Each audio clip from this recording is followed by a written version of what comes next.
Good morning. Yes, पहले कल जो किया था वो रिवाइज करते हैं। उसके पहले दो अफर्मेशंस। पहला, थोड़ा तार सुर में बोलो रे। I will secure exemption in law. और दूसरा, 200% इन सीए इंटरमीडिएट। Yes, perfect. कल का रिवाइज करते हैं। आई थिंक स्टार्टिंग से लेके पूरा रिवाइज करते हैं, सेक्शन नंबर 1 से पूरा चैप्टर ही रिवाइज करते हैं और फिर आगे बढ़ते हैं। Okay, yes. रैंडमली सेक्शंस पूछती हूँ मैं, तुम सेक्शन का नाम बताते चलो। Section 2 clause 68, section 2 clause 71, section 2 clause 85, section 2 clause 20, section 2 clause 11, section 2 clause 46, section 2 clause कौन सा 87, कौन सा है subsidiary company, that's it. Yes, हाँ 2 क्लॉज 6 एसोसिएट कंपनी। यस, चलो सबका ध्यान इधर। सेक्शन नंबर 1 किसके बारे में? Short title. क्या है शॉर्ट टाइटल? है एक्सटेंड कितना है? यस। कमेंसमेंट कब से हुआ था? जब ऑफिशियल गैजेट में पब्लिश होता है तब। उसकी डेट क्या है? 2013। परफेक्ट। ये किसको एप्लीकेबल है?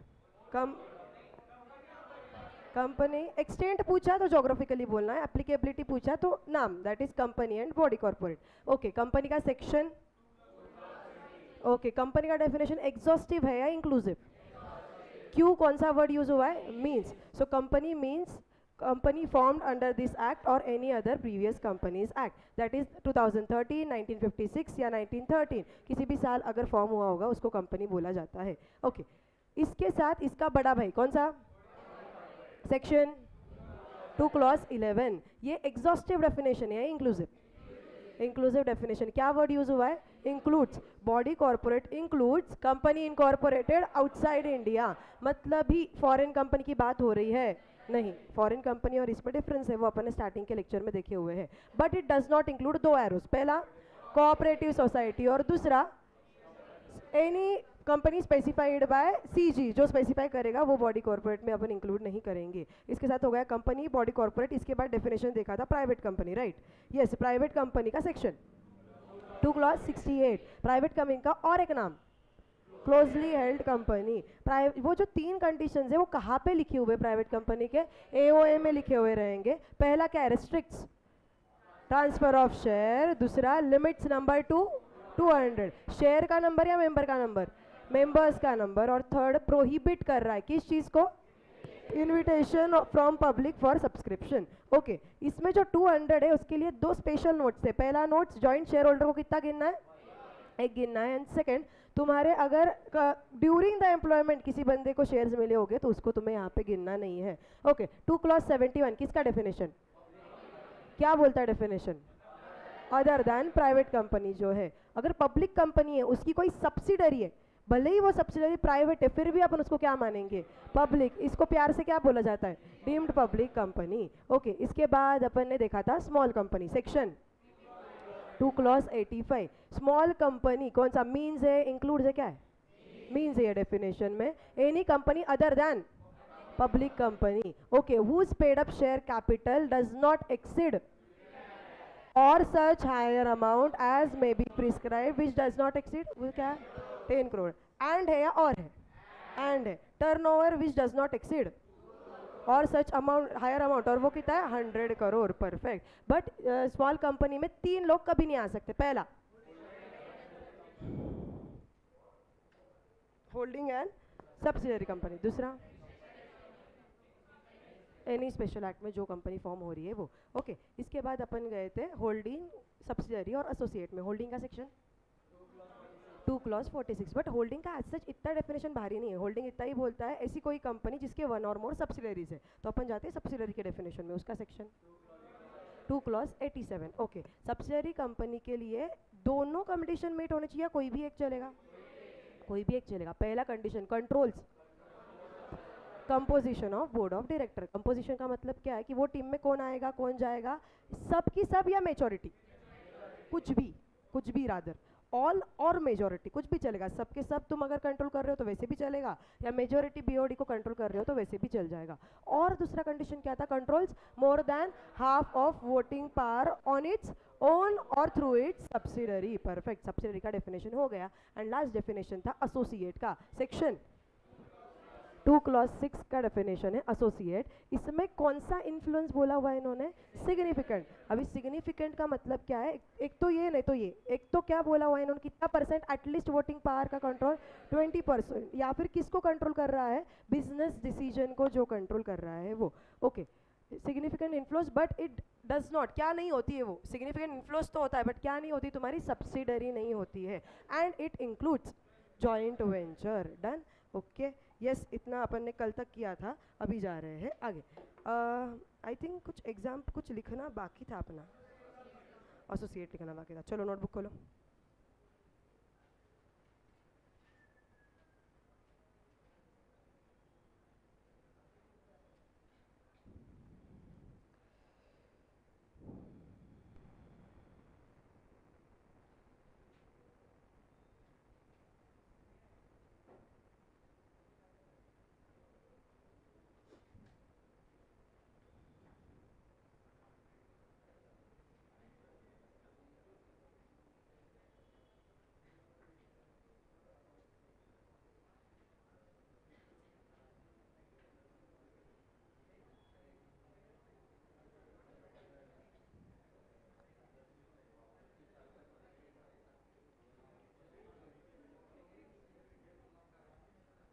चलो, new section associate company, section 2 clause 6। Last वो अब तुम लोगों ने डायग्राम्स होंगे ना लास्ट, वो रिलायंस वगैरह के, यस, उसके बाद स्टार मार्क करो, associate company section 2 clause 6।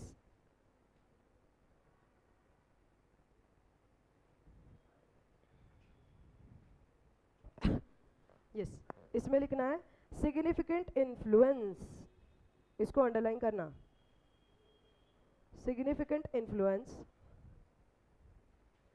but not a dash subsidiary, significant influence but not a subsidiary।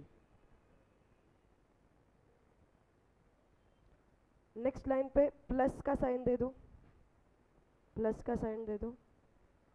Plus मतलब किसके लिए स्टैंड करता है, एंड के लिए और एंड के लिए। तो अपने पूरे लॉ के नोट्स में अपन जो नोटबुक में लिखने वाले हैं, जहाँ पे भी प्लस लिख दिया मतलब तुम्हें एंड लिखना है।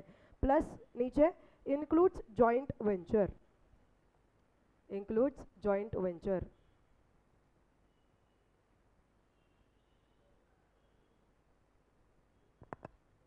डन।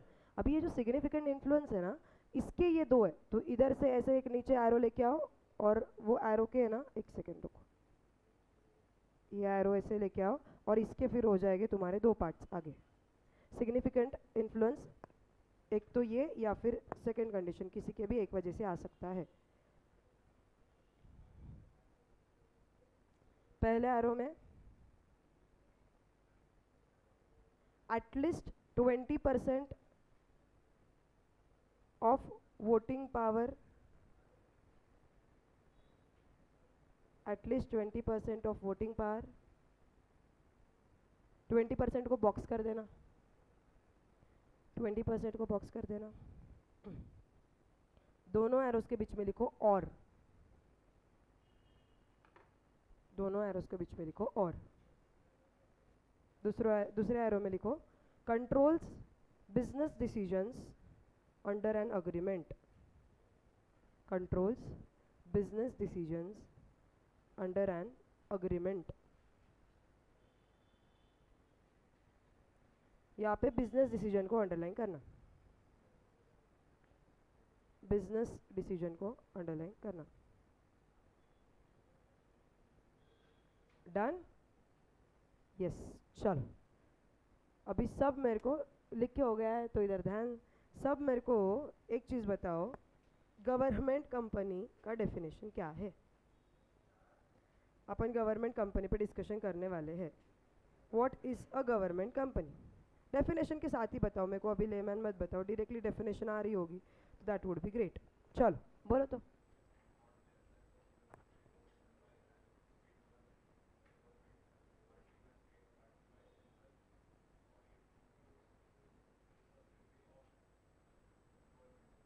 अच्छा बराबर बोला इसने। गवर्नमेंट कंपनी मतलब क्या होता है, नाम में ही है, किसका मेजर स्टेक होने वाला है यहाँ पे। अच्छा, नॉट लेस देन हाफ है, 50% है, 51% है, क्या है। अच्छा, नॉट लेस देन 51%, मतलब अगर 50% रहा तो गवर्नमेंट कंपनी रहेगी क्या, 50.5% रहा तो गवर्नमेंट कंपनी रहेगी क्या, विषय ही नहीं आता है, क्योंकि यहाँ पे स्पेसिफाई किया हुआ है 51%, बाकी जगह पे हाफ दिया है, 50% दिया हुआ है, तो वहाँ पे वो फॉलो करना है, बट गवर्नमेंट कंपनी के लिए एटलीस्ट कितना लगने वाला है अपन को, 51%। ओके, बट ये जो 51% है ये कौन होल्ड कर रहा है, एक तो सीजी सेंट्रल गवर्नमेंट कर सकती है, या फिर एसजी कर सकती है, या फिर दोनों, मतलब partly bye CG and partly by central state government, इनका भी कॉम्बिनेशन चल सकता है। ओके, ये हो गया यहाँ पे खत्म। एंड इट इंक्लूड्स, क्या इंक्लूड करता है वो, subsidiary of a government company. मतलब मुझे एक बात का आंसर दो, अगर 51% मीट नहीं हो रहा है, फॉर एग्जांपल 50% ही आ रहा है, बट अगर वो कंपनी किसी गवर्नमेंट कंपनी की सब्सिडरी है, तो फिर तुम उसको क्या बोलोगे, तो भी गवर्नमेंट कंपनी हो जाएगी। मतलब मेरा क्या बोलना है समझो। फॉर एग्जांपल एबीसी लिमिटेड एक कंपनी है, इसमें सीजी ने 60% हेल्ड किया हुआ है, मुझे बोलो एबीसी लिमिटेड गवर्नमेंट कंपनी हो गई। हाँ, किसके हिसाब से, जो तुम्हारा कंडीशन नंबर 1 था 51% वाला, ये तो इजी वाला है, इसमें कोई टेंशन नहीं। अगर ये एसजी होल्ड करो या सीजी प्लस एसजी मिलके होल्ड करो, तुम्हारा आंसर चेंज होगा क्या, नहीं, ये गवर्नमेंट कंपनी ही रहेगी। बट अगर ये केस में कोई पीक्यूआर लिमिटेड है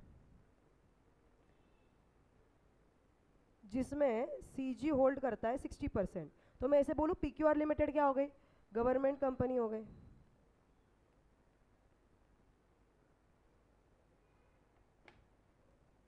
गवर्नमेंट कंपनी हो गई।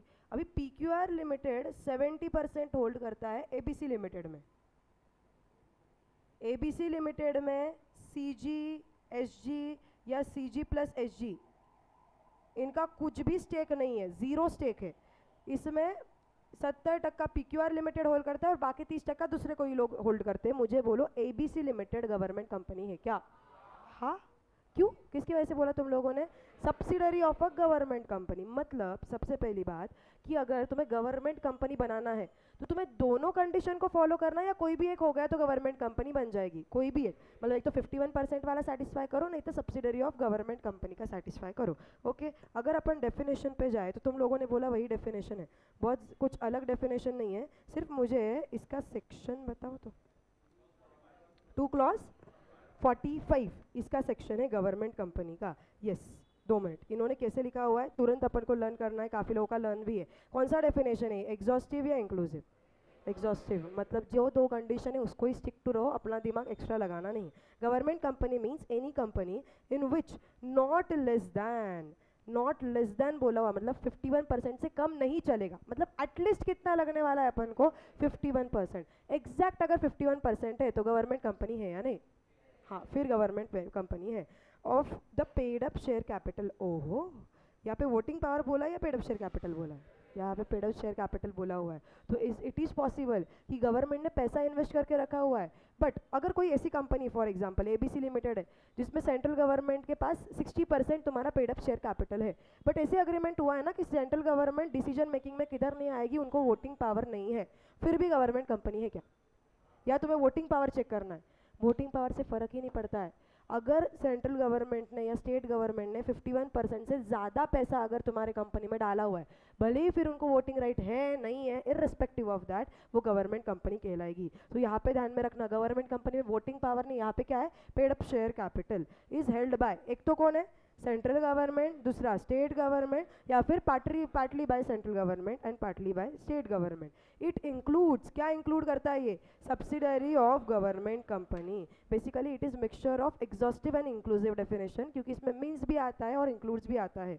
इसमें क्या स्पेसिफिकली इंक्लूड किया हुआ है इन्होंने, सब्सिडरी कंपनी को। अभी सब लोग मेरे साथ ये डेफिनेशन को बोलोगे, यहाँ पे लर्न कर लेंगे। Government company means a company in which not less than 51% of क्या है, paid up share capital is held by central government, state government, partly by central and state government. Perfect. And it includes subsidiary of government company. Perfect. इसका definition लिखना है।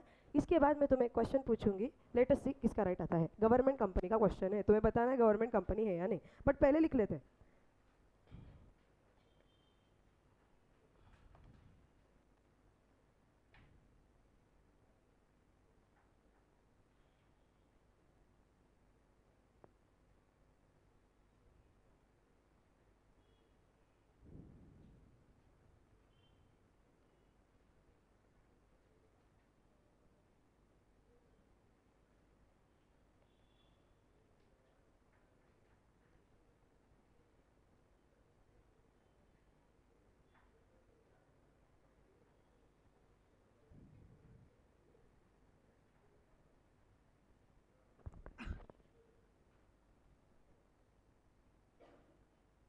Dictate करूँ या तुम लिख रहे हो?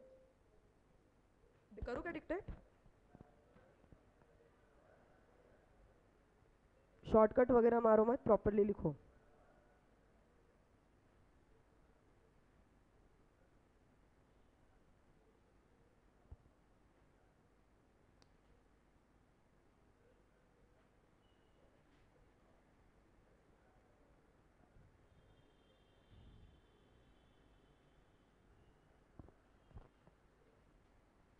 सॉरी.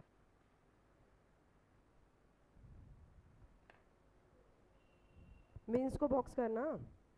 मैं अंडरलाइन बॉक्स कर देती हूँ जहाँ जहाँ पे करना है.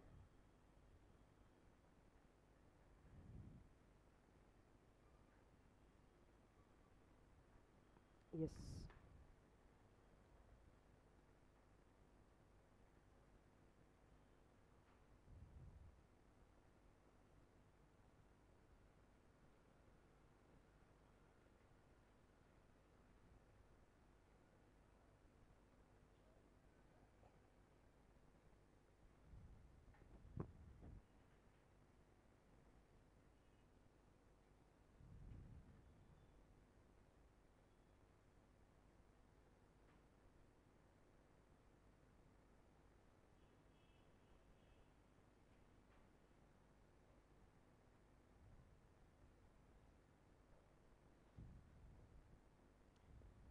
डन.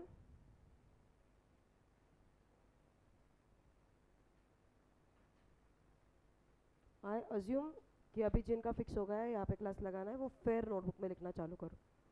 ये भरोसे पे रहो मत, क्लास जब चालू होगा, मतलब रिजल्ट जब लगेगा पोस्ट रिजल्ट पे लिखूंगा, क्योंकि तब तक ऑलमोस्ट 2 चैप्टर कवर होंगे. It will be huge to cover और तुम्हें जेन्युइनली बाद में टाइम नहीं मिलने वाला है.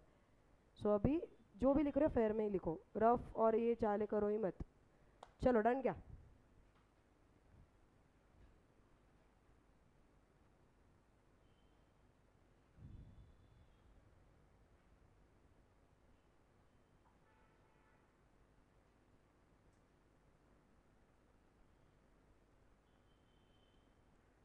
चले चले चले चले. यस चलो 100% ध्यान इधर. यहाँ पे तुम्हारा पूरा कॉन्सेप्ट क्लियर हो जाएगा. ओके. एबीसी लिमिटेड करके एक कंपनी है. इसमें अपन 3 केसेस देखने वाले. तुम्हें मुझे बताना है गवर्नमेंट कंपनी एबीसी लिमिटेड है या नहीं. ओके. एबीसी लिमिटेड में सीजी ने 49% स्टेक हेल्ड किया हुआ है और एसजी ने 51% हेल्ड किया हुआ है. Is it a government company? कौन से कंडीशन के अंडर? फर्स्ट, जिसमें तुम लोगों ने 51% टारगेट रखा. अच्छा, सीजी अकेला 51% होल्ड कर रहा है, हाँ या ना? हाँ. सीजी अकेला 51% होल्ड कर रहा है क्या? नहीं. फिर तुम कंडीशन 2 पे गए. एसजी अकेला 51% कर रहा है, हाँ, यहाँ पे ही सेटिस्फाई हो गया. या फिर तुम पार्टली भी लेके टोटल कर सकते हो विच इज मोर देन 51%. तो मैं लिखूँ यहाँ पे एबीसी लिमिटेड है government company. Yes, it is a government company. Case number 2. यहाँ पे इन्होंने क्या बोला हुआ है, एबीसी लिमिटेड का ही निकालना है बट कुछ डेटा दिया हुआ है. ONGC is a government company जो एबीसी लिमिटेड में 60% स्टेक हेल्ड करता है. बोलो, is it a government company? कौन सी गवर्नमेंट कंपनी बोल रहे हो तुम? ना ना ना ना, मतलब तुम ओएनजीसी तो दिया हुआ है, तो अपन किसका निकाल रहे हैं स्टेटस? एबीसी लिमिटेड का. कौन से कंडीशन में? सब्सिडरी. बोलो सेकंड वाले कैसे? क्योंकि एक गवर्नमेंट कंपनी ओएनजीसी वो एबीसी लिमिटेड में मोर than half, that is basically 60% hold कर रही है, तो ये बन गई सब्सिडरी. सब्सिडरी बन गई तो एबीसी लिमिटेड भी क्या हो गई तुम्हारी? Government company. Yes. Case number 3 तुम सॉल्व करोगे. क्वेश्चन समझा देती हूँ. एबीसी लिमिटेड का स्टेटस निकालना है, गवर्नमेंट कंपनी है या नहीं. इसमें सीजी होल्ड कर रही है 40%, एसजी होल्ड कर रही है 45%, ओएनजीसी जो गवर्नमेंट कंपनी है वो होल्ड कर रही है 40% और पब्लिक के पास है 15% के शेयर्स. यस, टेल मी ये गवर्नमेंट कंपनी है या नहीं? कितने लोगों का बोलना है? हाथ ऊपर करके कितने लोगों का बोलना है गवर्नमेंट कंपनी है? हे. ओके. हाँ हाँ. बाकी सब लोग ऐसे जिनका बोलना है गवर्नमेंट कंपनी नहीं है? विष्णु? नहीं. हाँ, नहीं है गवर्नमेंट कंपनी. अच्छा. और एनीवन? बाकी मैं सब मानूं गवर्नमेंट कंपनी. कितने लोग ऐसे जो बोल रहे गवर्नमेंट कंपनी नहीं है? बीच में के लोग किधर गायब हो गए? 2 मिनट सोचना है, सोच लो तुम तुम्हारे एंड से. मेरा बस क्वेश्चन इतना है कि वो गवर्नमेंट कंपनी है या नहीं. हाँ ONGC गवर्नमेंट कंपनी। अच्छा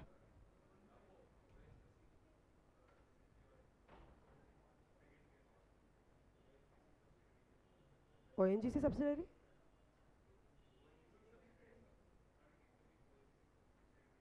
तू बोल मेरे को है या नहीं, क्योंकि उधर दिया है ONGC उसमें 40% स्टेक होल्ड कर रही है। यस डेटा इतना ही है, इसमें एडिशनल इतना बोल देती हूँ, ONGC एक गवर्नमेंट कंपनी है ना, गवर्नमेंट कंपनी तो बन गई ना ABC लिमिटेड भी गवर्नमेंट कंपनी। नो नहीं नहीं, सुनो इसका रीजन सुनो, मुझे बोलो मेरा कंडीशन नंबर 1 क्या बोलता है, शांति से सुनो सब लोग। कंडीशन नंबर 1 क्या बोलता है, कितना परसेंट स्टेक होना चाहिए, 51%। किसके पास होना चाहिए, एक तो CG एक तो SG, या फिर CG और SG का मिक्सचर कर लो। एक सेकेंड, अपन केस बाय मतलब प्रॉपर स्टेप बाय स्टेप जाते हैं। CG के पास 51% है क्या, नहीं, फिर मैं किसके पास चेक करूँ, SG के पास है 51%, नहीं, चलो मैं तीसरी कंडीशन भी चेक कर लेती हूँ, दोनों का मिक्सचर भी कर लेती हूँ, CG प्लस SG मिला के 51% बन रहा है क्या, नहीं, मतलब कंडीशन 1 बाजू में हट गई। अभी तुम क्या कर रहे थे, तुम लोगों ने इसमें गवर्नमेंट कंपनी का स्टेक मिला लिया, किधर बोला है 51% में कि तुम्हें गवर्नमेंट कंपनी का स्टेक लेना है, किधर भी नहीं। ये था कंडीशन नंबर 1, ये फुलफिल हुआ अपना, नहीं हुआ इसको रखो बाजू में। अभी जाएंगे कंडीशन नंबर 2 में। कंडीशन नंबर 2 सिर्फ क्या बोलता है, it should be subsidiary of government company. चलो गवर्नमेंट कंपनी है मेरे पास, बट गवर्नमेंट कंपनी की ABC लिमिटेड सब्सिडरी है क्या, क्यों नहीं बोले तुम लोग, क्योंकि एटलीस्ट यहाँ पे कितना होना चाहिए था, हाफ होना चाहिए था, मेरे से बोलो मोर देन हाफ होना चाहिए था, यहाँ पे 40% ही है। कंडीशन 2 सेटिस्फाई हुआ क्या, नहीं, एक भी नहीं हुआ, 2 भी नहीं हुआ, तो ये गवर्नमेंट कंपनी बनेगी क्या, बिल्कुल नहीं। समझा क्या तुम्हें difference of foundation and inter. अपन क्या करते हैं पता है क्या, फाउंडेशन में सिर्फ मोर ऑफ मगिंग अप ज़्यादा होता है, तुम्हें एक पर्टिकुलर टाइप की क्वेश्चंस आएंगे तो you are use to those question, तो तुम उसके बारे सोचते ही नहीं हो। बट इंटर में इसी होने वाला है कि तो डेफिनेशन तो वही है, बट वही डेफिनेशन को देखना कैसे, इतना ध्यान में रखो। तुम लोगों ने जो भी लोग बोले कि यस गवर्नमेंट कंपनी है, उनकी प्रोबेबिलिटी है कि उन्होंने CG SG प्लस ONGC सब मिला के सब एक इसमें डाल दिया और बोला 51% से ज़्यादा है। ये दोनों कंडीशन अलग अलग है। पहले कंडीशन में 51% जब चेक करोगे तब सिर्फ 3 नहीं रादर 2 ही लोगों को लेना है, CG SG या ये दोनों का एडिशन।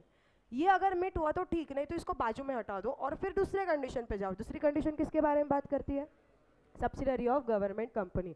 फिर उसका अलग से स्टेट देखो, सब्सिडरी अगर मोर देन हाफ होल्ड कर, सॉरी गवर्नमेंट कंपनी अगर मोर देन हाफ होल्ड कर रही है तो कुछ बात बनेगी, अगर वो भी नहीं हो रहा है, बेसिकली ना ही कंडीशन 1 ना ही कंडीशन 2, तो गवर्नमेंट कंपनी है या नहीं, नहीं गवर्नमेंट कंपनी यहाँ पे नहीं है। समझा है तुम्हें, तुम लोगों ने यहाँ पे क्या जोल किया था, ये दोनों अलग अलग कंडीशन है, मिक्सचर बिल्कुल करना मत। ओके एग्जाम्पल लिखना है अपन को, केस 1 केस 2 केस 3 ऐसे ही लिखो, मैं प्रॉपरली डिक्टेट करती हूँ।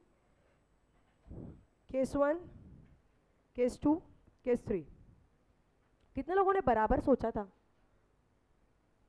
Very good, okay yes.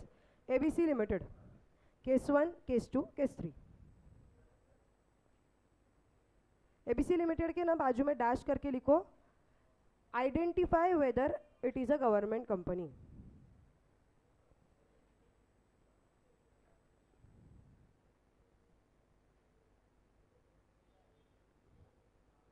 Identify whether it is a government company. Case 1 में, केस 1 केस 2 केस 3, मतलब यहाँ पे ना, यहाँ पे ऊपर लिखो तो percentage share holding, percentage share holding. Case 1 case 2 case 3 के ऊपर लिख देना परसेंटेज शेयर होल्डिंग।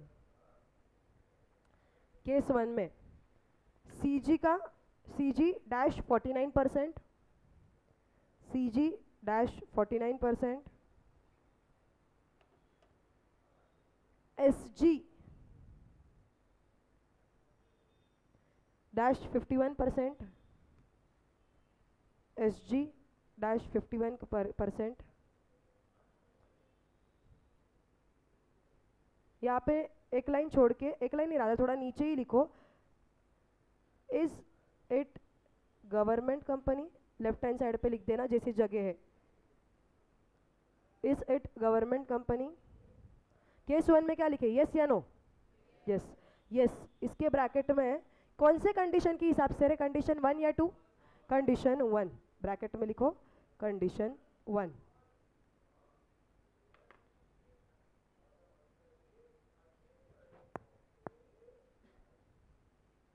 यस अभी केस टू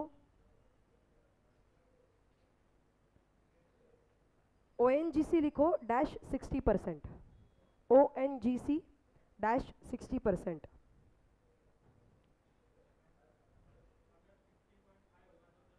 नहीं 50.5 भी नहीं, क्योंकि उन्होंने स्पेसिफिकली बोला है कितने से कम नहीं, it should not be less than 51%। तुम्हारा फाउंडेशन का क्वेश्चन था ना कुछ ऐसे, हाँ तो उसमें कुछ 50.5% आ रहा था क्या? नहीं वो भी नहीं चलेगा। सब्सिडरी थी क्या वो गवर्नमेंट कंपनी की किसी? सब्सिडरी थी तो फिर ये भी गवर्नमेंट कंपनी बन गई ना। हाँ एक सेकेंड खोलूंगा क्वेश्चन, देखना है क्या? एक सेकेंड ये लिख लो, पता चले कि तुम क्लास छोड़ के बाहर निकल गए। यस ONGC डैश 60%, ब्रैकेट में लिखो ONGC is a government company, ONGC is a government company.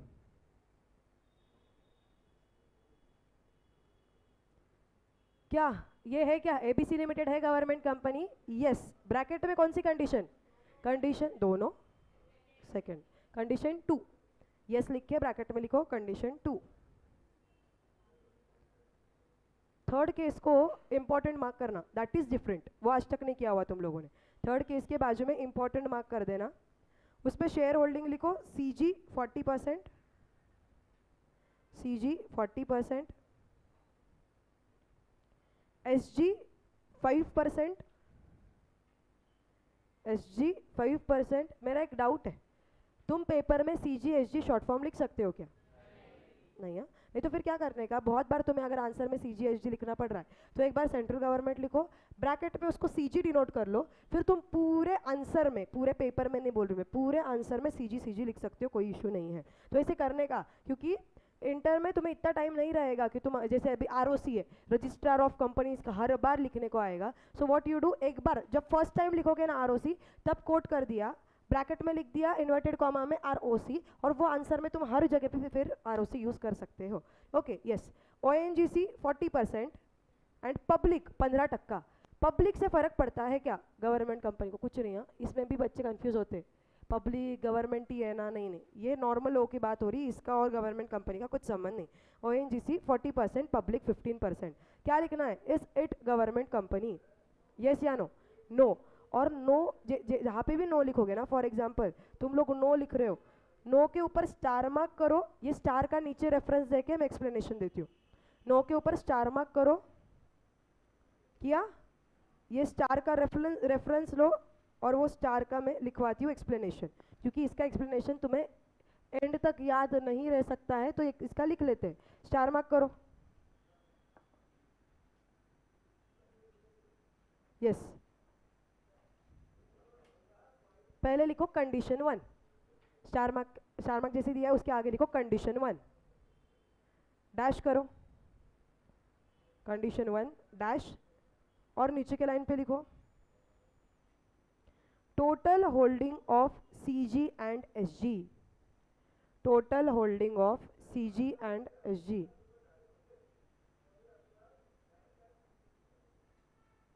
कितना है रे टोटल दोनों का मिला के?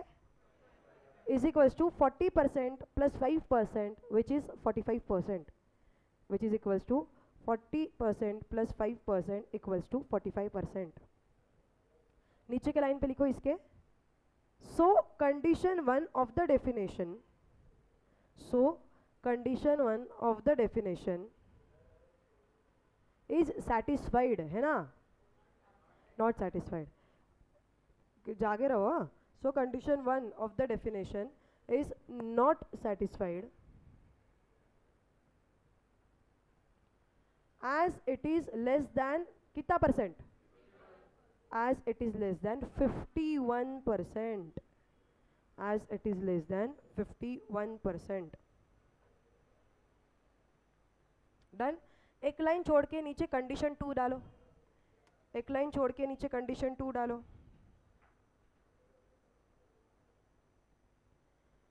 नीचे के लाइन पे लिखो holding of ONGC, holding of ONGC is only 40% in ABC Limited,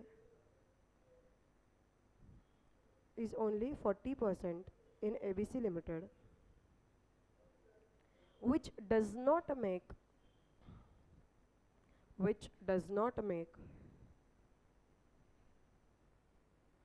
ABC Limited, which does not make ABC Limited subsidiary of ONGC Limited, subsidiary of ONGC Limited. अगर सब्सिडरी बनाना था तो कितना परसेंट एटलीस्ट होना चाहिए था यहाँ पे? More than 50. एक्चुअली एटलीस्ट नहीं बोलना चाहिए, मोर देन 50, मतलब 50 पॉइंट समथिंग आगे होना चाहिए था, तब जाके कुछ बात बनती. ओके, आगे लिखो कंटिन्यूएशन में फुल स्टॉप आगे. सो condition 2 is also not satisfied. So condition 2 is also not satisfied.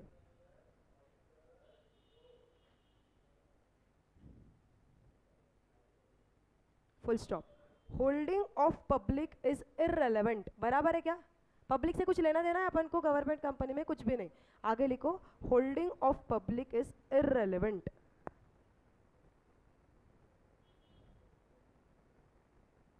Full stop. That's it. मैंने जो जो पॉइंट्स को अंडरलाइन किया है उसको तुम भी कर लो एक बार.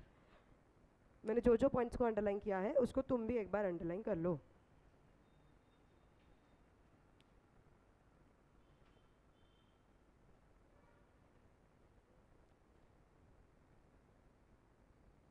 Done done done. Okay, yes. 2 minute. तुम्हारा क्वेश्चन देखना है फाउंडेशन का या छोड़ना है? देखना है. ओके. नहीं नहीं. हाँ, अरे बाप रे. ठीक है, चलो जिनको डिस्कस करना है क्लास के बाद आ जाना, अपन डिस्कस कर लेंगे. नहीं तो जिन तुम लोग इनको निकलने देना, अपन क्लास के बाद वो डिस्कशन कर लेंगे. ओके. मेरे को किसी को फालतू में ये नहीं करना है, डिसमूड नहीं करना है. Let it be what ever it is. Result के बाद पर पक्का डिस्कस करेंगे ये क्वेश्चन को, क्योंकि ये इंपॉर्टेंट है तुम्हारा जो भी डिस्कशन है, what ever it is. Okay, चलो. एक लास्ट कंपनी का टाइप, एक्चुअली काफ़ी कंपनीज है. सेक्शन 8 है, फिर लायबिलिटी के हिसाब से, मतलब अगर मैं तुम्हें एक चार्ट दिखाऊँ सो इतने टाइप्स ऑफ कंपनीज है. 2 मिनट. लायबिलिटी के हिसाब से एक अनलिमिटेड और लिमिटेड 2 कैटेगरीज होती है. अनलिमिटेड, सॉरी, लिमिटेड में भी आगे लिमिटेड बाय शेयर्स होता है, लिमिटेड बाय गारंटी होता है. ओके. फिर मेंबर्स के हिसाब से पब्लिक एक कंपनी होती है, प्राइवेट कंपनी होती है, ओपी एक स्मॉल होती है, एक ओपीसी. 2 मिनट. ओपीसी के बारे में बात कर लेते हैं, चैप्टर नंबर 2 में है, बट एक थोड़ा सा डिस्कशन कर लेते हैं. ओपीसी का फुल फॉर्म? अच्छा, ओपीसी का मतलब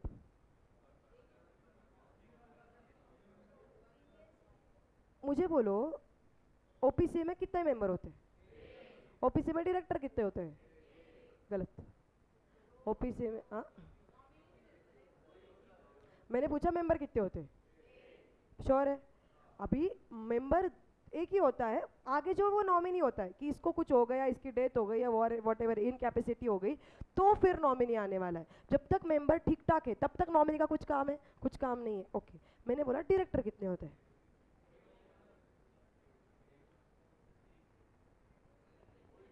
किधर लिखा है डायरेक्टर के बारे में से? अभी जाके ढूंढना, अगर मॉड्यूल अब तक रद्दी में नहीं दिए होंगे तो, कि ओपीसी के बारे में किधर लिखा हुआ है क्या ऐसे एक ही डायरेक्टर होता है, किधर नहीं. यहाँ पे सिर्फ एक मेंबर होता है बोला हुआ है. मतलब इज इट पॉसिबल कि मेरी कंपनी है, मैं अकेली मेंबर हूँ, बट मैंने 10 लोगों का बोर्ड ऑफ डायरेक्टर्स बैठा के रखा हुआ है. Is it possible? Yes, it is possible. इस पे सिर्फ इन्होंने बोला क्या मेंबर एक होगा. मेंबर एक होगा मतलब क्या? होल्डिंग किसके पास होगा? बेसिकली शेयर कैपिटल किस कौन होल्ड करेगा? सिर्फ एक मेंबर होल्ड करेगा. बट मैनेजमेंट अगर 10 लोगों को मिलके करना है तो कर सकते हैं क्या? यस, कर सकते हैं, कोई टेंशन नहीं उसमें. इतना ध्यान में रखो, डायरेक्टर्स कितने भी हो सकते हैं, बट सीए फाइनल का एक सेक्शन बोलता है, सेक्शन 149, जो बोलता है मैक्सिमम किसी भी पब्लिक कंपनी में डायरेक्टर्स होते हैं जनरली 15. मैम बट आप रिलायंस देखो, दूसरे कंपनीज देखो, कितने डायरेक्टर्स है. बट फिर तुम्हें अगर 15 के ऊपर लेके जाना है तो तुम्हें स्पेशल रेजोल्यूशन वगैरह पास करना पड़ता है. बट अगर स्पेशल रेजोल्यूशन पास नहीं करना है तो एक कंपनी मैक्सिमम कितने डायरेक्टर्स को रख सकती है? 15. अभी कंपनी मतलब ओपीसी भी 15 डायरेक्टर्स को रख सकती हुई है क्या? Yes yes yes. ओपीसी का जो भी डेफिनेशन है वो रेस्ट्रिक्शन सिर्फ मेंबर पे डालता है. मेंबर मतलब क्या? जो बंदा शेयर होल्ड कर रहा है वो अकेला ही होना चाहिए. बट तुम्हें अगर मैनेजमेंट में 10-15 लोग बिठाने, एम्प्लॉय 100 रखने हैं तो तुम रख सकते हो क्या? यस, उसके लिए कोई भी टेंशन नहीं. ये मैंने बस 1 मिनट बता दिया तुम्हें. ओपीसी ये चैप्टर नंबर 2 में अपन को section 8 and OPC in detail है, तब अपन प्रॉपर इसके बारे में बात कर लेंगे. ओके. आगे है कंट्रोल के हिसाब से होल्डिंग है, सब्सिडरी है, एसोसिएट है, तीनों अपन ने कवर कर लिए हैं।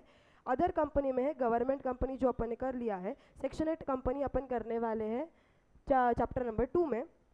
डॉर्मेंट और निधि कंपनी का एज सच डेफिनेशन नहीं है, एक मोर ऑफ इंट्रोडक्शन दे देती हूँ तुम्हें। निधि कंपनी मतलब क्या, what do you mean by Nidhi company? Foundation में काफ़ी लोगों ने डेफिनेशन कट कर दिया था, या फिर एक दो लाइन का ही था जो ध्यान में भी नहीं आ रहा था, ऐसे था कुछ कि फॉर्म्ड अंडर निधि रूल्स वगैरह, इतना ही दिया हुआ था, कुछ नहीं था। निधि कंपनी इज नथिंग बट वही अपना जो डिस्कशन हुआ कि मेंबर साथ में आते और चिट फंड जैसा थोड़ा, कि तुम लोग पैसे साथ में डालते हो और वो पैसा तुम्हारे लिए ही, तुम्हारे भलाई के लिए ही यूज होगा।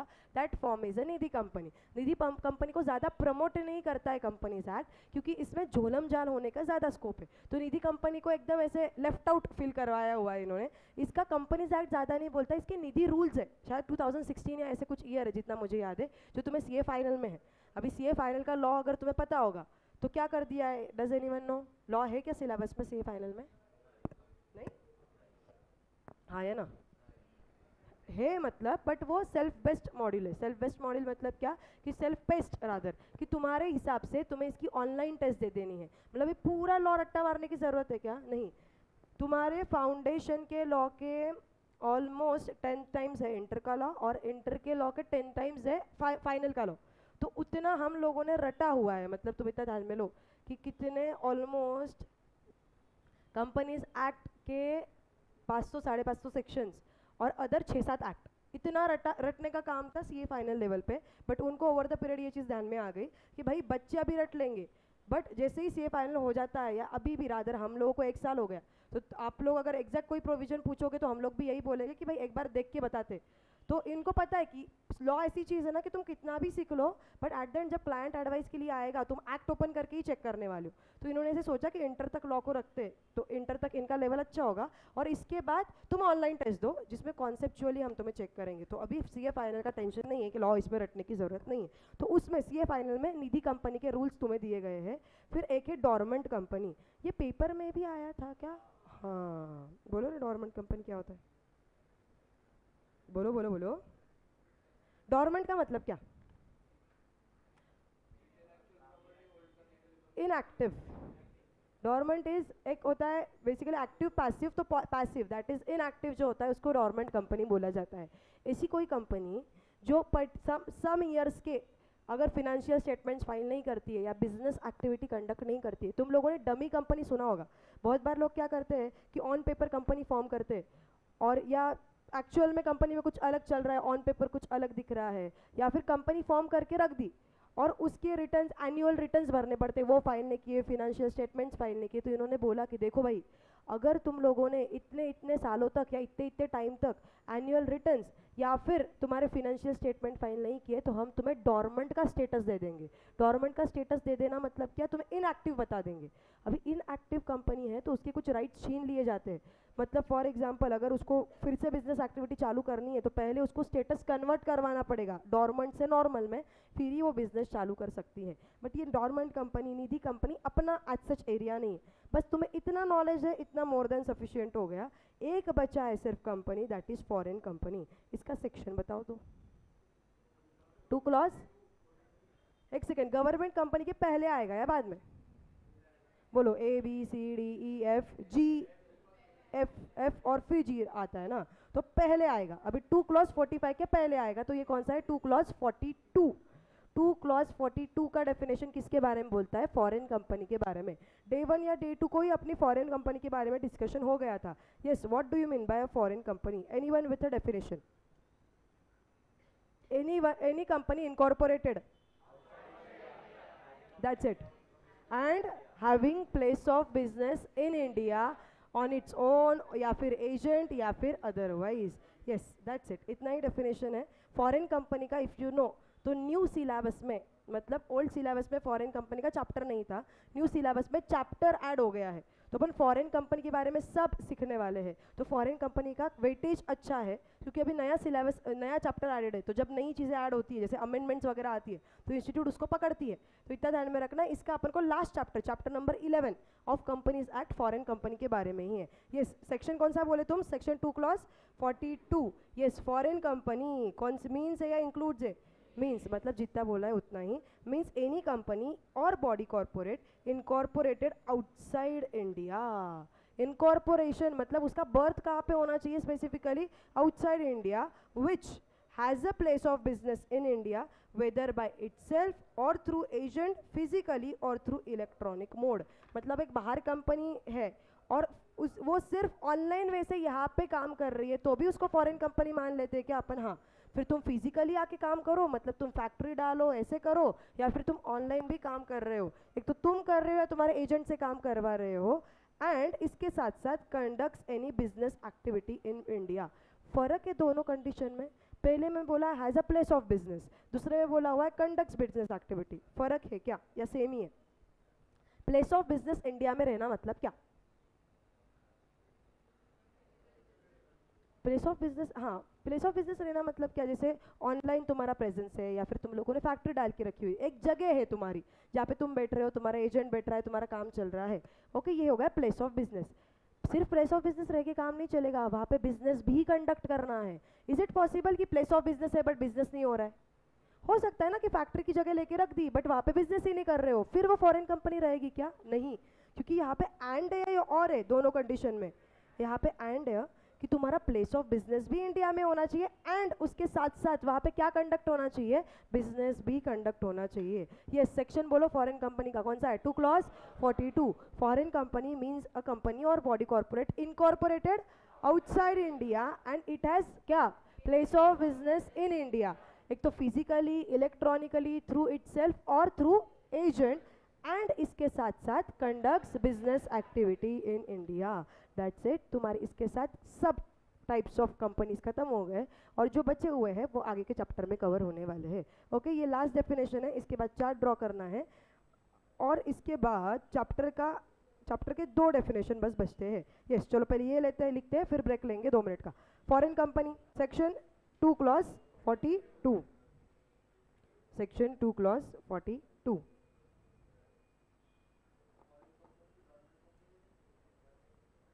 फॉरेन कंपनी डोरमेंट कंपनी हो सकती है अगर वो उतने साल के लिए अगेन वो रिटर्न वगैरह फाइल नहीं करती है तो। एक सेकेंड, डोरमेंट कंपनी का डेफिनेशन है क्या तुम्हें याद? 2 minute, give me a minute. मैं डोरमेंट कंपनी का एक डेफिनेशन, अच्छा ये फ्रीज कर लेती हूँ, जो लोग लिख रहे हैं वो लिखो, मैं तब तक डोरमेंट कंपनी का डेफिनेशन। यस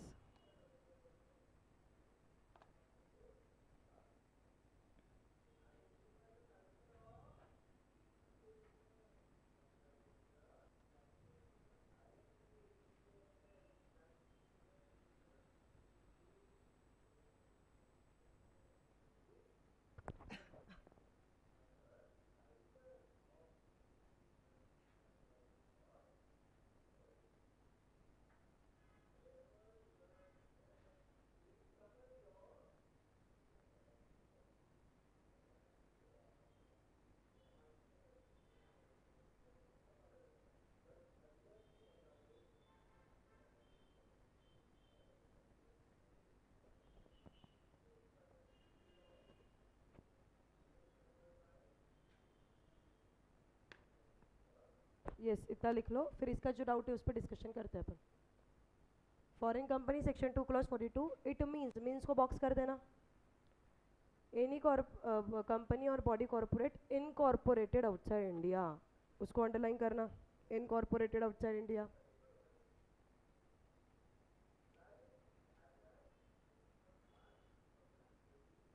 विच, तुम लोगों ने ए और बी लिख दिया क्या? अच्छा ठीक है, जिन्होंने नहीं लिखा है वो 2 एरोस करके एक साइड में दूसरे साइड में लिखो। एरो वगैरह चार्ट में लिखते हो तो रिटेंशन बेटर रहता है। जब मैं बोल रही हूँ एरो ड्रॉ करो तो करो ड्रॉ, उसका कुछ रीज़न है, क्योंकि बल्क बहुत ज़्यादा है लॉ का इंटर का, तुम थोड़ा चार्ट फॉर्मेट में लिखोगे तो ध्यान में रहेगा। Has place of business in India,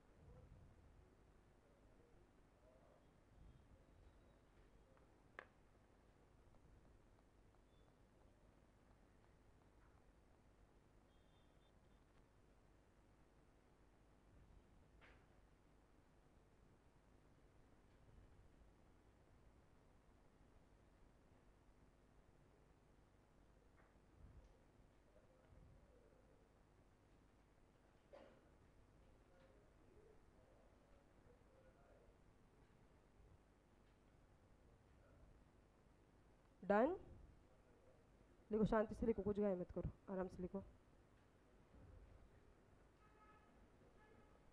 उतना हो गया तो बताओ। डन। इसका डाउट ऐसे है, नमन ने मेरे को एक डाउट पूछा कि dormant company, sorry foreign company कभी डॉर्मेंट कंपनी नहीं हो सकती ना। अभी डॉर्मेंट कंपनी में क्या बोला हुआ है कि ऐसी कोई कंपनी कि जिसका फ्यूचर, मेनली फ्यूचर में कुछ बिजनेस होल्ड करने का है या इंटेलेक्चुअल प्रॉपर्टी वगैरह फ्यूचर में है, और मेनली इनएक्टिव कंपनी वगैरह उसमें आती है। और इनएक्टिव कंपनी आगे वही बोलती है कि जो बिजनेस कंडक्ट नहीं करती है, सिग्निफिकेंट अकाउंटिंग ट्रांजैक्शन जिसमें नहीं होते 2 साल के लिए वगैरह। अभी यहाँ पे जो लाइन लिखी हुई कि जो बिजनेस कंडक्ट नहीं करती है, यहाँ पे बिजनेस कंडक्ट नहीं करती का मीनिंग उनका सिग्निफिकेंट अकाउंटिंग ट्रांजैक्शन है। मतलब बेसिकली शान कंपनी नहीं है, डमी कंपनी, अगेन वही नहीं होना चाहिए। तो इट इज़ पॉसिबल कि फॉर एग्जांपल तुम्हारी फॉरेन कंपनी है, फॉरेन कंपनी मतलब क्या, इनकॉर्पोरेट आउटसाइड इंडिया हुई है और जो ऑनलाइन वगैरह बिजनेस कंडक्ट कर रही है, बट अगर तुम लोग ऑन पेपर ही दिखा रहे हो और ऐसे कुछ एक्चुअल में नहीं हो रहा है, तो वो डॉर्मेंट कंपनी भी बन सकती है। जो डॉर्मेंट कंपनी में लिखा हुआ है ना, it does not conduct business. Business का मतलब वहाँ पे ये है कि सिग्निफिकेंट कुछ ट्रांजैक्शन नहीं हो रहे हैं। बहुत बार ऐसे होता है कि थोड़ा बहुत बिजनेस चलता है, बट अगर सिग्निफिकेंटली तुम कुछ ट्रांजैक्शन नहीं कर रहे हो तो वो डॉर्मेंट कंपनी में आ जाएगी।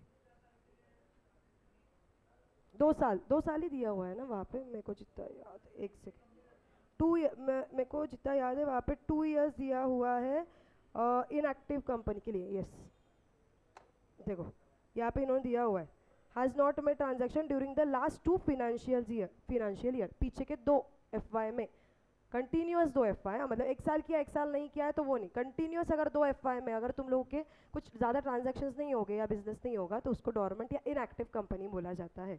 ओके, 2 मिनट का ब्रेक लो। इसके बाद अपन को चार्ट ड्रॉ करना है जिसमें सब कंपनीज कवर होंगे, फिर तुम मेरे को फिनेंशियल ईयर क्या होता है वो बताओगे। ओके, ले लो ब्रेक ले लो 5।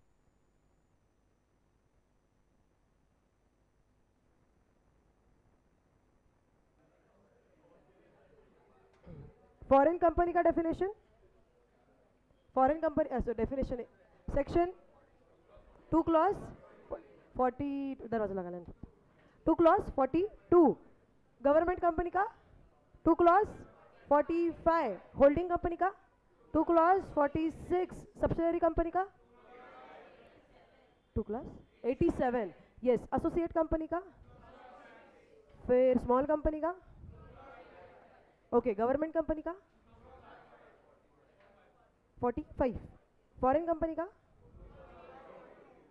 होल्डिंग कंपनी का, ओके चलो।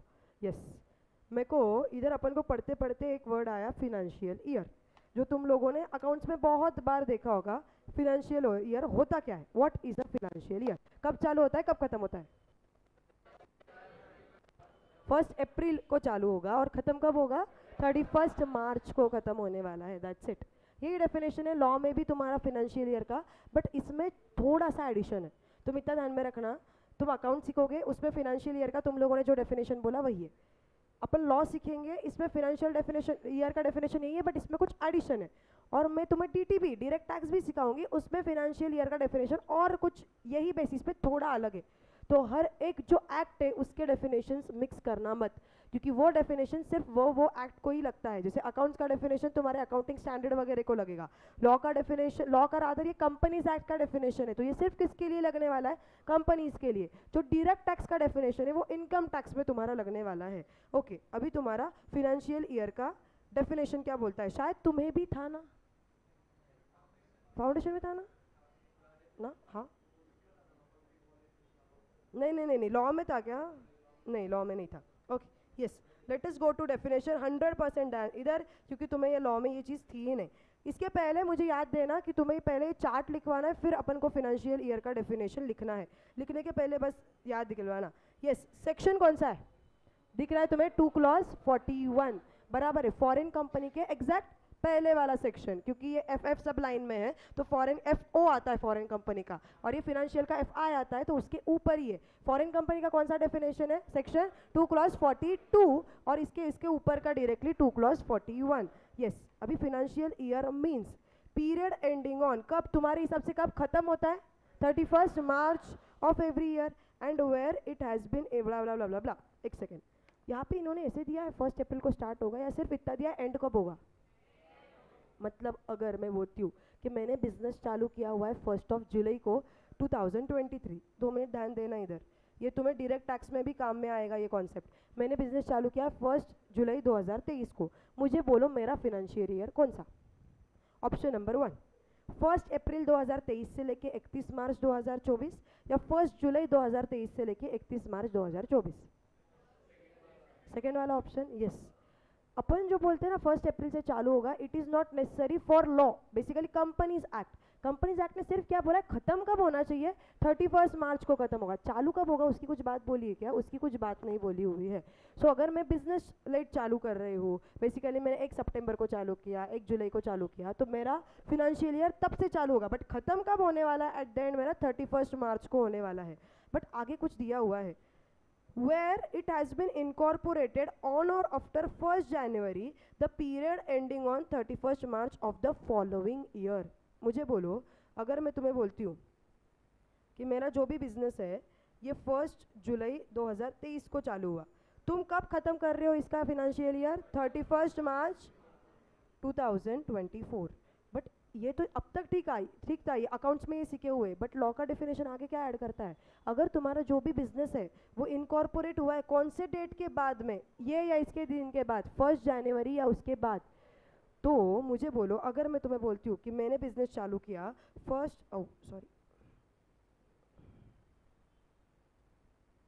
मैंने बोला मैं बिजनेस चालू कर रही हूँ 1 जनवरी 2024 को, तुम्हें जितना नॉलेज था अब तक, तुम कब खत्म करते इसको, 31 मार्च 2024 या 25। एक सेकेंड, तुम्हें जितना नॉलेज था अब तक उसके हिसाब से मैं इसे बोलूँ इमीडिएट 31 मार्च को खत्म करते, दैट इज 2024 में खत्म करते। बट इसमें प्रॉब्लम क्या है पता है, ये जो पीरियड है 1 मार्च से लेके 1 जैन से लेके 31 मार्च तक का, ये 3 मंथ और लेस हो जाएगा, क्योंकि अगर तुम्हारा बिजनेस 1 जनवरी या उसके बाद चालू हुआ है, मतलब जैन में, फेब में, मार्च में, तो मैं बोलूँ ये पीरियड बहुत कम हो जाएगा। बेसिकली ये जो फिनेंशियल ईयर का पीरियड है ये 3 महीने का, 2 महीने का, 1 महीने का रहेगा, जिसमें क्या ही तुम बैलेंस शीट P&L एक्सप्लेन करोगे या क्या ही तुम सबमिशंस करोगे बाजू वाली आंटी को, बाजू वाली आंटी मतलब कौन, ROC को। इसलिए इन्होंने बोला एक काम करो, सिर्फ कंपनीज एक्ट के लिए अगर तुम लोगों ने बिजनेस कौन से डेट या उसके बाद चालू किया है 1 जनवरी के बाद, तो तुम लोग है ना ये खत्म तुरंत वाले 31 मार्च को मत करना, नेक्स्ट वाले 31 मार्च को करना। नेक्स्ट वाला मतलब कौन सा, 2025 वाला, ये बार बार होने वाला है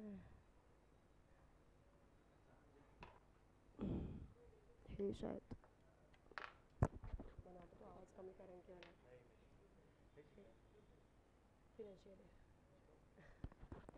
यस।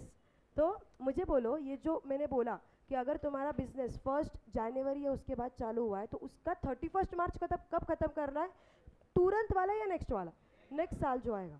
ये से बार बार होगा या फर्स्ट ईयर में ही होगा, फर्स्ट ईयर में, क्योंकि बिजनेस कमिंग्स तो एक ही बार होने वाला है ना। तो ये जो प्रॉब्लम आने वाला है कि अपन को अभी वाले 31 मार्च पे क्लोज नहीं करना है, नेक्स्ट साल के 31 मार्च पे क्लोज करना है, ये एक ही बार की बात है।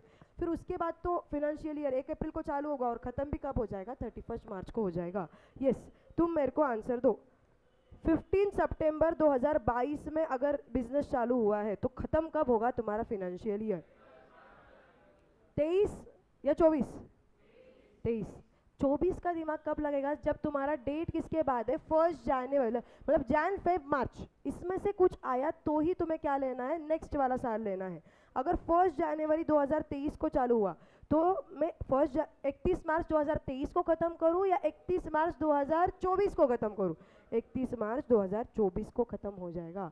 ओके, तो अगर मैं सम अप करूं तो फिनेंशियल ईयर का डेफिनेशन कौन से सेक्शन में दिया हुआ है, सेक्शन 2 क्लॉज 41। इसमें स्टार्टिंग के बारे में कुछ बोला है कि कब ईयर स्टार्ट होगा, नहीं, बस इतना बोलता है कि financial year means the period ending on 31 March of every year. But अगर बिजनेस इनकॉर्पोरेट हुआ है कौन से दिन या उसके बाद, 1 जनवरी और आफ्टरवर्ड्स, तो तुम्हें फिनेंशियल ईयर कब खत्म करना है, फॉलोइंग ईयर। फॉलोइंग मतलब क्या, फिर नेक्स्ट वाला जो 31 मार्च आएगा उस पर खत्म करना है। Is it clear? ओके अपन को और एक जो आगे थोड़े चैप्टर में जाएंगे ना तब वापस एक आएगा तो उसमें क्वेश्चन है, वो क्वेश्चन अपन वापस करेंगे तो तुम्हें ये चीज़ और भी क्लियर हो जाएगी। अभी अपन को क्या करना है, अपन को चार्ट ड्रॉ करना है, टाइप्स ऑफ, एक समरी कर लो या फिर फ्रेश पेज स्टार्ट करो जिसपे समरी करो, जिसमें टाइप्स ऑफ कंपनी बस लिख लो अभी के लिए, सब टाइप्स ऑफ कंपनी। मैं डिक्टेट करूँगी, मेरे आगे जाना मत, समरी करो। समरी के नीचे हेडिंग देना टाइप्स ऑफ कंपनी, जिसके 4 पार्ट्स होंगे, जिसके 4 पार्ट्स होंगे।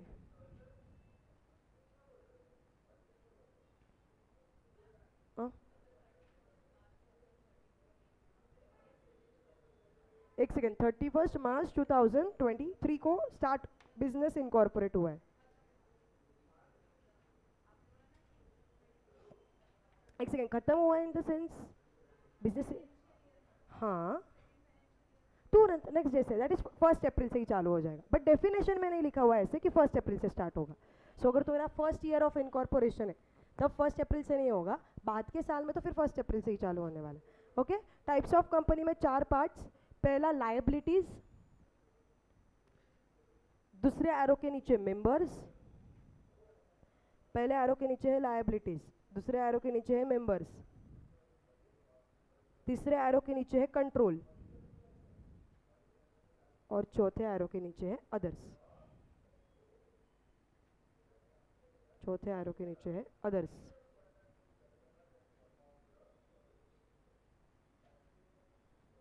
यस, कल ये चैप्टर खत्म होगा। कल मैं तुम्हें यहाँ पे क्वेश्चन बैंक प्रोजेक्ट करूंगी, मतलब जो अब तक तुम्हें नहीं मिली है, जो पोस्ट रिजल्ट ही तुम्हें बुक मिलेंगे, क्वेश्चन बैंक में जो क्वेश्चंस है वो अपन ओरली सॉल्व करने का ट्राई करेंगे और थोड़े क्वेश्चंस की राइटिंग प्रैक्टिस करेंगे, बिकॉज मेरे को पता नहीं है तुम लोगों ने किधर क्लास किए हुए, क्या किया हुआ है, सो आई डोंट नो तुम्हारे लॉ के राइटिंग हैबिट्स कैसे, तो उसकी अपन स्टार्टिंग कर देंगे आंसर लिखने के लिए। ओके, यस, लायबिलिटीज में 2 एरोज करना। अभी इस लायबिलिटीज, फॉर एग्जाम्पल तुम लोगों ने लिखा है ना यहाँ पे लायबिलिटीज, इसके नीचे 2 एरोज करो। पहले में अनलिमिटेड कंपनी, ब्रैकेट में सेक्शन लिखना, अनलिमिटेड के ब्रैकेट में सेक्शन लिखना, सेक्शन 2 क्लॉज 92, सेक्शन 2 क्लॉज 92। और दूसरे एरो में लिखना लिमिटेड, लिमिटेड,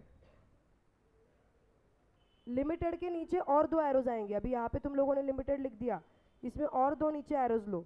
किस किस से लिमिटेड होता है रे, एक तो लिमिटेड बाय शेयर्स, एक साइड पे लिखो लिमिटेड बाय शेयर्स, इसका सेक्शन है section 2 clause 22, section 2 clause 22।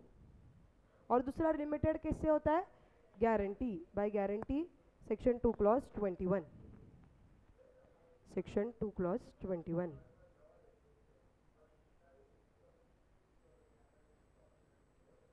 Done, आ गए मेरे साथ। अभी आ जाओ दूसरे एरो में, दैट इज मेंबर्स वाला एरो। उसमें 4 कंपनीज है, इसने जैसे लिखा है ना वैसे लिख सकते हो तुम लोग, एक के नीचे एक के नीचे एक। पहला है पब्लिक कंपनी, सेक्शन मत देखो, खुद से लिखना सेक्शन कौन सा है, 2 क्लॉज 71, पब्लिक कंपनी लिखो, ब्रैकेट में सेक्शन 2 क्लॉज 71।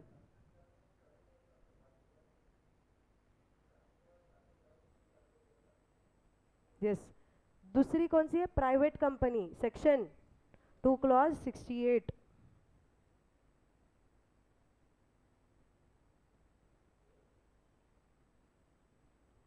तीसरा ओपीसी, फुल फॉर्म लिखने की जरूरत नहीं है अभी के लिए, ओपीसी, सेक्शन 2 क्लॉज 62 है बच्चों इसका, सेक्शन 2 क्लॉज 62। एंड लास्ट है स्मॉल कंपनी, सेक्शन क्या, 2 क्लॉज 85, सेक्शन 2 क्लॉज 85। अभी कंट्रोल के हिसाब से 3 कंपनीज है, होल्डिंग सब्सिडरी एसोसिएट, तुम तुम्हारा लिखो बिना सेक्शंस देखे, होल्डिंग सब्सिडरी एसोसिएट, याद आने चाहिए sections, holding subsidiary associate.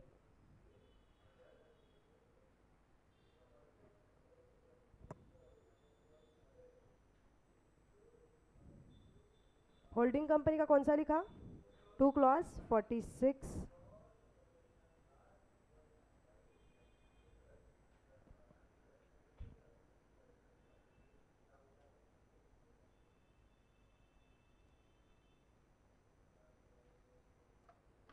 Subsidiary का कौन सा लिखा?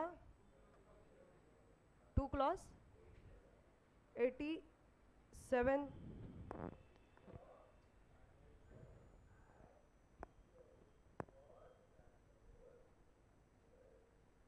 यस, एंड एसोसिएट कंपनी का कौन सा लिखा? Section 2 clause 6.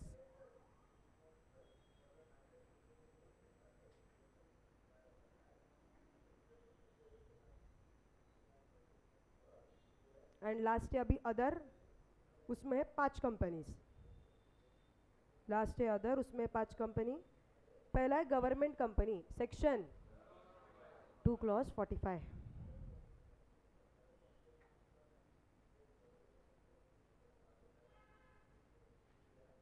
दूसरा है foreign company, 2 clause 42. 2 clause 42. Section 8 company. Section 8 company का सेक्शन कौन सा है? सेक्शन 8. Section 8 company.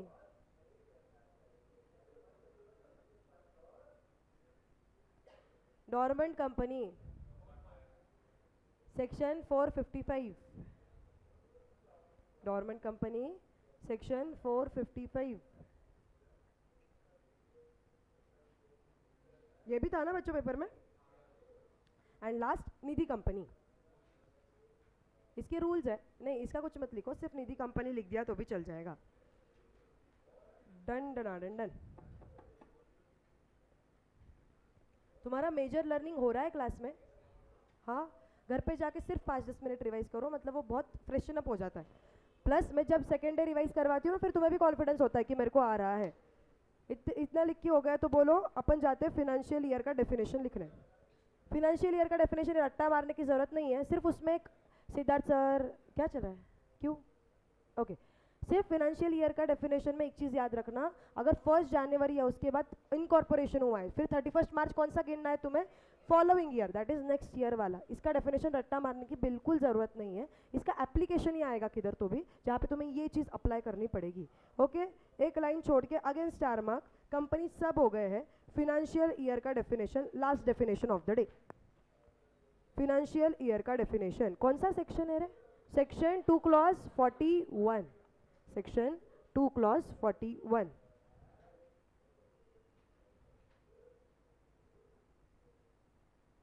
मैं डिक्टेट करती हूँ, धीरे धीरे लिखो. Financial year means, financial year means the period starting from 1 अप्रैल, है ना? लिखना है स्टार्टिंग बीटिंग, कुछ लिख दिया किसी ने? गालियाँ देगा कोई मेरे को डायरेक्टली अभी. यस, पीरियड क्या एंडिंग या starting? Ending. Yes, period ending on क्या? 31 मार्च. यस, लिखो. Means the period ending on 31 मार्च. मेरी ये आदत है, मैं लिखवाते लिखवाते कुछ अलग चीज़ें बोलती हूँ, तो तुम ब्लाइंड फेज रख के चलना ही मत, तुम खुद का भी दिमाग लगाते जाओ थोड़ा. Yes, the period ending on 31 मार्च. 31 मार्च को अंडरलाइन करो. Every year, every year. अभी क्या करना? अभी नेक्स्ट लाइन पे बीच में प्लस का साइन देना. नेक्स्ट लाइन में बीच में प्लस का साइन देना, और उसके नेक्स्ट लाइन में लिखो where it has been incorporated, where it has been incorporated. After है या ऑन और आफ्टर है? मतलब एग्जैक्ट 1 जनवरी होगा तो क्या करोगे? ये वाला 31 मार्च या नेक्स्ट वाला? नेक्स्ट वाला. तो ये ऑन और आफ्टर इतना ध्यान में रखो. इनकॉर्पोरेटेड ऑन और आफ्टर, ऑन और आफ्टर क्या? 1 जनवरी. तुम लोग लिख रहे हो ना, या वही पीछे का लिख रहे हो? क्या 31 दिसंबर को हुआ तो क्या होगा? बोलो तो तुम लोग क्या होगा? अगर 31 दिसंबर को इनकॉर्पोरेट हुआ है तो तुरंत वाला 31 मार्च या नेक्स्ट साल वाला? तुरंत वाला. डेफिनेशन में जैसे ही मीन्स लिखा हुआ है तुम्हें दिमाग ही नहीं रखना है, उन्होंने जो बोला है वो 1 जनवरी या उसके बाद हुआ है तो ही नेक्स्ट साल के 31 मार्च पे जाना है. 31 दिसंबर होगा तो तुरंत आने वाला 31 मार्च. उसका भी एग्जाम्पल ले लेंगे अपन एक. यस, ऑन और आफ्टर 1 जनवरी. 1 जनवरी को बॉक्स कर देना, 1 जनवरी को बॉक्स करना, comma the period ending on 31st March of the period ending on 31st March of next year को क्या बोलते हैं ये लोग लॉ के लैंग्वेज में? Following year. नेक्स्ट ईयर मतलब क्या? Following year.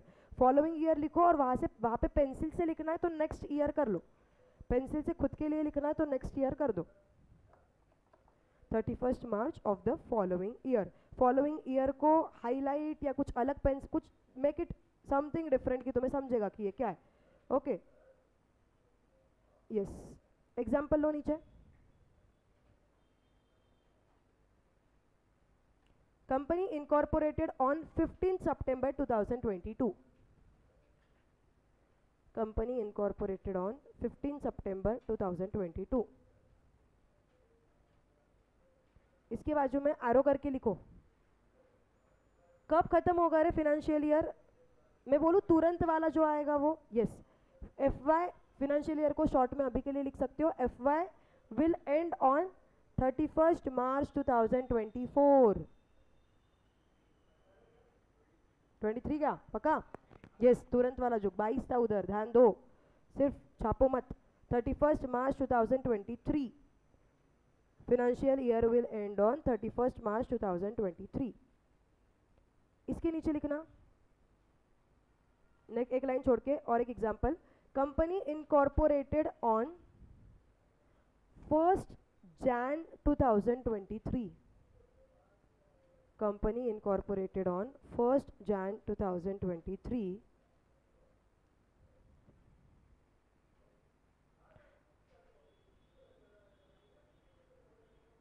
बाजू में एरो करके लिखना financial year will and on कब रे? 31st March 2024. और जो 2024 है ना उस पे हाईलाइटर मार दो. सब लोग करने वाली हो ये चीज. 2024 पे हाईलाइट कर दो. Financial year will and on 31st March 2024.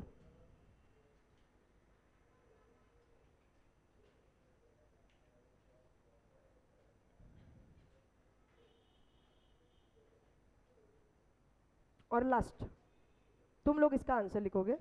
Company incorporated on 31st December 2023.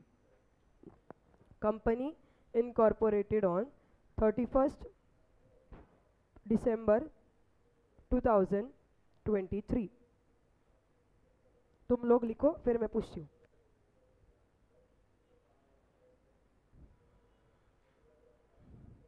Financial year will and on. सोच के लिखना. मैंने क्या दिया हुआ है तुम्हें डेट? 31st December 2023 ना.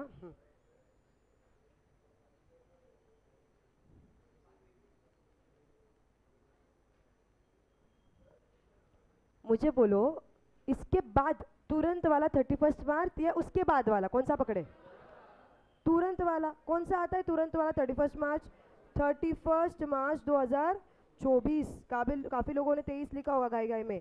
31st December 23 है तो उसके बाद जो आएंगे 3 महीने वो 2024 रहेगा. So it will and on 31st March 2024. Okay yes. Done for the day. कल कंटिन्यू करेंगे. कल दो डेफिनेशंस बाकी है, वो हार्डली आधे घंटे में हो जाएंगे. बचे हुआ 1 घंटा अपन क्वेश्चंस प्रैक्टिस करने वाले हैं. ओके अगर किसी को गवर्नमेंट कंपनी रिलेटेड मिलने आना है तो मिलने आ सकते हो. एक सेकेंड, मेरे को तुम्हारा प्रेजेंट ही लेना है. प्लस मेरे पास वो नोटबुक्स आ गए. मैंने तुम्हें उस दिन बोला था ना तुम्हें